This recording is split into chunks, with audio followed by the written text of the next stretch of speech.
Hi guys, welcome back to my channel. मैं सुजाता जौहरी आप लोगों का अपने यूट्यूब चैनल पर स्वागत करती हूं। तो जो लोग मेरे चैनल में नए होंगे वो लोग मेरे चैनल को लाइक कर दीजिएगा एवं सब्सक्राइब कर दीजिएगा और बेल आइकन बटन को प्रेस कर दीजिएगा ताकि मेरा नोटिफिकेशन आप लोगों तक सबसे पहले पहुंच जाए। तो सभी को शनिवार की ढेर सारी शुभकामनाएँ। तो आइए आज हम जानते हैं ज़रूरी नियम कि पीपल की पूजा हम लोग कैसे करते हैं। और सालों साल यदि आप पूजा करते हैं तो भी यदि सही विधि से पूजा नहीं करेंगे तो उसका कोई फल नहीं मिलता है। तो पीपल में जल चढ़ाने के 5 जरूरी नियम। जल किस दिन चढ़ाना चाहिए और किस समय में चढ़ाना चाहिए। तो आइए हम लोग देखते हैं। मैं ये नियम विधि करके दिखा रही हूँ कि हमें किस तरह से पीपल में जल चढ़ाना चाहिए और किस समय में जल चढ़ाना चाहिए एवं किस दिन जल चढ़ाना चाहिए। तो देखिए, शनिवार के दिन हमें सुबह के टाइम में जल चढ़ाना होता है और पीपल में हमें थोड़ा सा तेल भी चढ़ाना चाहिए पीपल के पेड़ में। तो पीपल के पेड़ में 3300 करोड़ देवी देवता बसे हुए हैं और एक ही जगह में सभी देवी देवता नहीं हैं, सब तरफ है। ये देखिए, पिपलेश्वर महादेव हैं। तो और इधर देखिए शनि महाराज हैं और इस साइड में आपके बरहम बाबा हैं, विष्णु भगवान है। जैसे कि सोमवती अमावस्या होता है तो हमें दूसरे साइड में जल देना होता है और शनि महाराज को हमें एक दूसरे साइड में जल देना है। तो सबकी दिशा अलग अलग होती है।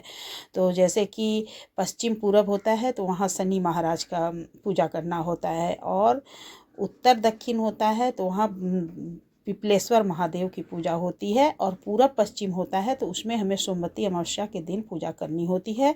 तो ये देखिए, शनिवार के दिन हमें किस तरह से पूजा करना। तो शनिवार के दिन हमें, जैसे हमारा पीठ पूर्व की ओर होगा और हमें पश्चिम की तरफ से जल देना है। तो जल जिस दिन शनिवार को हमें देना होता है और भोर में 4 से 5 के बीच में, मतलब सूर्य निकलने के पहले हमें जल दे देना है। और किन किन सामग्री की ज़रूरत पड़ती है तो ये देखिए, हमें जल देने के लिए हमें जल चाहिए, काला तिल, गुड़ और सरसों का तेल, यही मुख्य चीज़ है। और हमें पीपल में जो बाती लगाना होता है वो लंबी बाती नहीं, गोल बाती लगाना। तो सबसे पहले देखिए हमें कैसे जल देना है। तो लोटे में हमें जल भर दे। मैं अपने लिए, अपने पतिदेव के लिए, दोनों कोई के लिए जल लेकर के गई हूँ।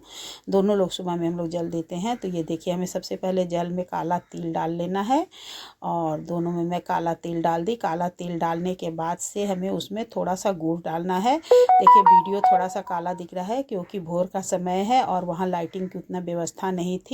फिर भी मैं वीडियो बनाई हूँ आप लोगों के लिए। तो ये देखिए इस तरह से। तो प्लीज़ ये मत सोचिएगा कि मतलब काला आ रहा है, वहाँ पे रोशनी कम था इसलिए। और फिर हमें देखिए काला तिल डाल लेना है और गुड़ डालना है। उसके बाद से हमें पीपल के पेड़ में ओम सन शनिश्चराय नमः, ओम सन शनिश्चराय नमः बोलते हुए इस तरह से हमें जल चढ़ा देना है पीपल के पेड़ में। तो इस तरह से देखिए, हमें ओम सन शनिश्चराय नमः बोलते हुए मैं देखिए जल चढ़ा दी। जल चढ़ाने के बाद से हमें उसमें तो गुड़ और वो डाल दी थी, सादा पानी नहीं चढ़ाया जाता है। उसके बाद से हमें थोड़ा सा पीपल के पेड़ में वो लगा देना चाहिए, चंदन। चंदन भी लगा दीजिए आप और सिंदूर भी लगाना होता है। और चाहे तो आप कुछ ना लगाए फिर भी आप शनिवार को यदि ग्रह दूर करने के लिए जल भी सिर्फ दे देती हैं तो भी सही है। और सिंदूर इस तरह से देने के बाद कभी भी कोई भी व्रत में अपने मांग में लगाना चाहिए सिंदूर। सिंदूर लगाने के बाद हाथ नहीं पोंछना चाहिए। तो इस तरह से हमें आप चढ़ा देना है। और उसके बाद से हमें एक दीपक जलाना है। दीपक हमें सरसों के तेल का ही जलाना होता है। तो दीपक देखिए, आप सुबह के टाइम भी जला सकती हैं और शाम के टाइम में भी जला सकती हैं। ऐसे नियम यही है कि सुबह के टाइम में जल दे देना है और एक धूपबत्ती ले जला दीजिए या दीपक भी जलाइए। तो शाम के टाइम में हमें सूर्यास्त होने से पहले एक दीपक ज़रूर से जलाने के लिए पीपल के पेड़ के नीचे जाना चाहिए। तो दीपक में भी देखिए इस तरह से हमें जैसे तेल डाल लेना है, बत्ती गोल बाती जलाना होता है और उसमें थोड़ा सा हमें उसमें भी काला तिल डालना है। काला तिल जितना ज़्यादा डालेंगी वो सब जो दीपक के बाती से लौ से जलेगा तो हमारा रोग दुख और कष्ट उतना ही हमारा सब खत्म होगा।